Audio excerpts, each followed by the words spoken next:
And welcome back. This is Waffle House Fight Night. I'm your host, Brent Carlson.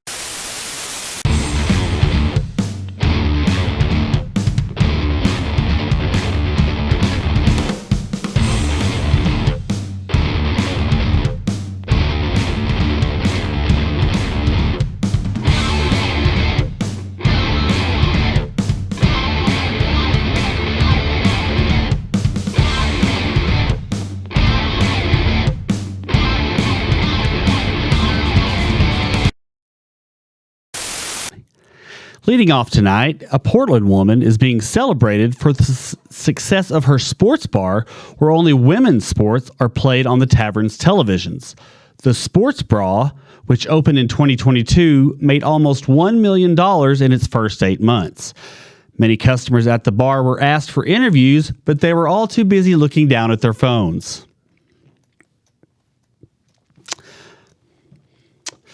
Well, airport personnel at the Tucson, Arizona airport were seen directing illegal immigrants into their own immigration line last week, while all other passengers were directed to go through the standard TSA security queues. As the migrants finished their screening, they were also handed fast passes, which are good at any Disney World theme park. Those are really worth the money. Really. I totally agree. Well, President Biden may have gained a couple thousand new young supporters in New York City after schools were canceled for a day after 2,000 illegal migrants were moved into the James Madison High School gym due to inclement weather. While there's been a significant outcry on the situation, basketball coaches at the school note that the floor at the gym has never been cleaner. You get those buffer machines out and you just cannot get your grip. Well, President Biden was warned this past week to stop inviting big donors to the Oval Office. The president's legal counsel stated anyone wanting to donate things such as hearts, lungs, or hips should report to a hospital nearest the White House. I don't know if that's the same donors they were talking about there. Well, a new article appeared this week from Business Insider entitled How Building Fake Aircraft Carriers and Destroyers in the Desert Could Be Helping China Better Threaten the U.S. Navy. This strategy is being hailed by many 11-year-olds as the most astute move in the history of battleship. You know, I never won at that game. Just never had a good time at it. Well, outspoken Trump critic and The View co-host Whoopi Goldberg made more headlines this week as she opined that if elected, Trump would round up and disappear journalists and gay people much the same way the comedian has done to comedy and any original thought. She's really done just a bang-up job on that. Really good. Well, Kourtney Kardashian has found the most important thing a mother can do for her baby after giving birth: finding a nanny. It's probably best interest of the kid. Well, a new study in Israel has found that the scent of the tears of a woman can drastically reduce aggressive behavior in men. In the same study, the tears of men have created the ability in women to find any virgin they want. Just 2 and 2 go together. Well, conservative flamethrower Lauren Boebert has announced she will switch congressional districts for the 2024 election cycle. Boebert made headlines over the summer after her attendance at a performance of the musical Beetlejuice. Apparently, Boebert continued to say the name Beetlejuice 3 times, and Lady Gaga kept appearing on stage. That's a good movie. I think they're doing a remake.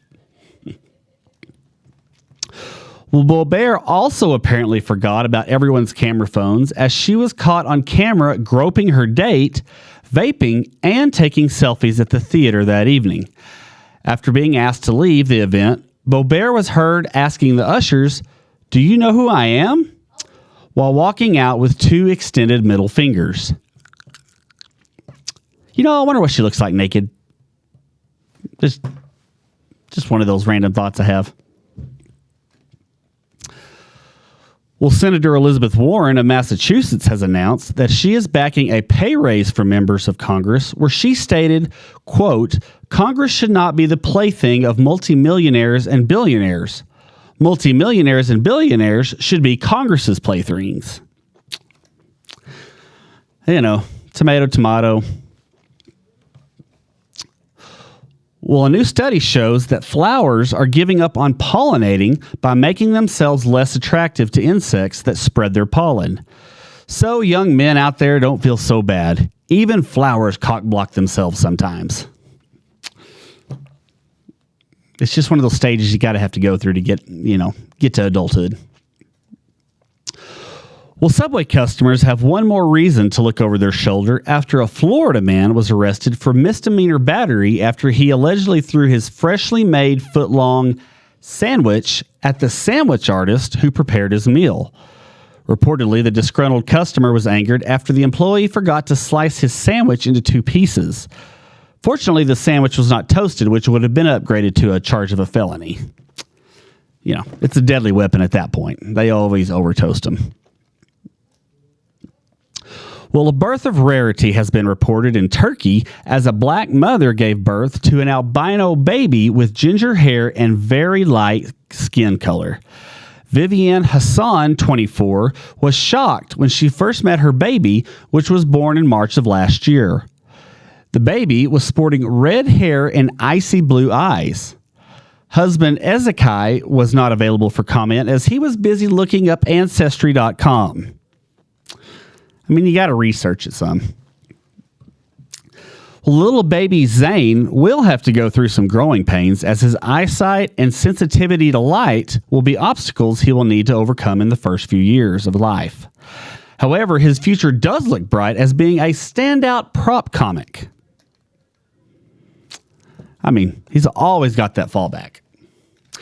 And for our obligatory joke for the other side, just days before the Iowa caucuses, a video was shown at a Trump rally where the narration was heard opining, "God gave us Trump," and, quote, "He takes care of his flock," and "God made Trump."